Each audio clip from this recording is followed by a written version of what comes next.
Israel Iran तनाव से तेल के दाम में जबरदस्त उछल, ब्रेंट और डब्ल्यूटीआई दोनों भाव बने तेजी में। नमस्कार, स्वागत है आपका भारत मार्केट लाइव न्यूज में। आज हम लेकर आए हैं शेयर बाजार की एक बहुत ही महत्वपूर्ण खबर। दोस्तों, वेस्ट एशिया का महान तनाव यानी इजराइल और ईरान के बीच बढ़ता हुआ संघर्ष अब सीधा प्रभाव डाल रहा है ग्लोबल तेल के दामों पर। आज की सबसे बड़ी खबर ये है कि क्रूड ऑयल के दाम एक दिन में लगभग 7% तक बढ़ गए हैं और हफ्ते भर में तो ब्रेंट क्रूड ने लगभग 12.5% की तेजी दिखाई है, जबकि डब्ल्यूटीआई क्रूड 13% तक जंप कर गया है। ब्रेंट क्रूड ऑयल फ्यूचर्स 4.87 यानी 7.02% की तेजी के साथ 74.23 पर बैरल पर बैंड हुई। इस दौरान इंट्राडे में ये 78.50 तक पहुंच गया, जो कि 27 जनवरी के बाद सबसे ऊंचा स्टार है।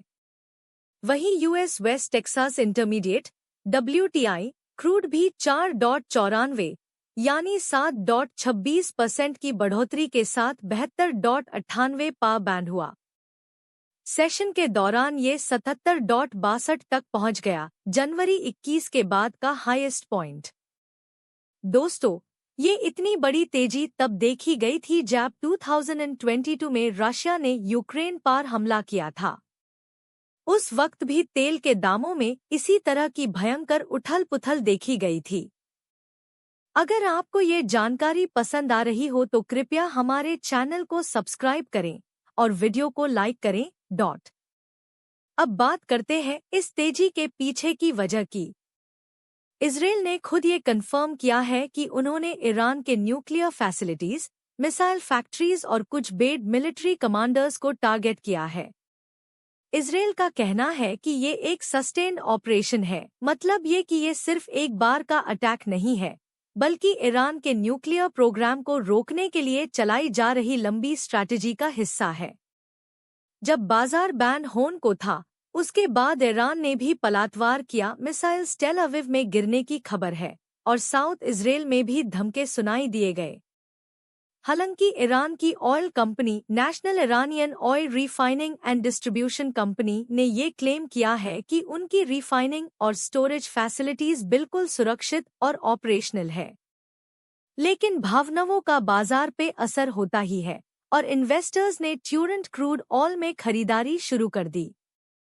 यहाँ एक इम्पॉर्टेंट चीज समझना जरूरी है। ईरान ओपेक का एक बड़ा मेंबर है, जो लगभग 3.3 मिलियन बैरल्स पर डे का प्रोडक्शन करता है, जिसमें से 2 मिलियन बैरल्स से ज्यादा एक्सपोर्ट करता है। अगर ये कॉन्फ्लिक्ट और बढ़ता है तो स्ट्रेट ऑफ हॉर्मज, जो दुनिया के ऑयल एक्सपोर्ट का एक अहम रास्ता है, वहां से गुजरने वेल शिप्स प्रभावित हो सकते हैं। ये एक global supply chain crisis create कर सकता है, जिसका सीधा असर इंडिया जैसे इंपोर्टिंग देशों पर पड़ता है। तो दोस्तों, आपका क्या कहना है इस पर? कमेंट करके हमें जरूर बताएं। एनालिस्ट्स का कहना है कि ओपेक प्लस कंट्रीज के पास कुछ स्पेयर कैपेसिटी जरूर है, जैसे सऊदी अरेबिया और रशिया, लेकिन ये कैपेसिटी कितनी इफेक्टिव होगी, ये वक्त बताएगा। जब ऐसे जियोपॉलिटिकल टेंशन्स होते हैं तो ग्लोबल मार्केट में अनसर्टेनिटी बढ़ जाती है। इन्वेस्टर्स रिस्क एसेट्स से निकलकर सेफ हेवन एसेट्स जैसे गोल्ड या यूएस डॉलर की तरफ भाग जाते हैं। इसका असर इक्विटी मार्केट्स पर भी दिखाई देता है, स्पेशली ऑल इंपोर्टिंग कंट्रीज जैसे भारत पर, जहां इन्फ्लेशन और करंट अकाउंट डेफिसिट पर प्रेशर बढ़ता है। अगर आपको ये जानकारी पसंद आ रही हो तो कृपया हमारे चैनल को सब्सक्राइब करें और वीडियो को लाइक करें।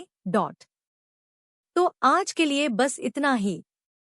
ये खबर सिर्फ तेल के दाम तक सीमित नहीं है, बल्कि इसका प्रभाव स्टॉक मार्केट, रुपये और हम सब के डेली एक्सपेंसेस तक पड़ने वाला है। पेट्रोल और डीजल के दाम अगले कुछ दिनों में बढ़ सकते हैं, तो अगर आपने अभी तक अपनी टंकी नहीं भरी है तो हो सकता है वक्त आ गया हो। अगर आपको ये खबर उपयोगी लगी हो तो कृपया इस वीडियो को लाइक करें, चैनल को सब्सक्राइब करें और बाजार की ऐसी ही और बड़ी खबरों के लिए जुड़े रहिए। जल्दी ही मिलते हैं एक और बड़ी अपडेट के साथ। धन्यवाद।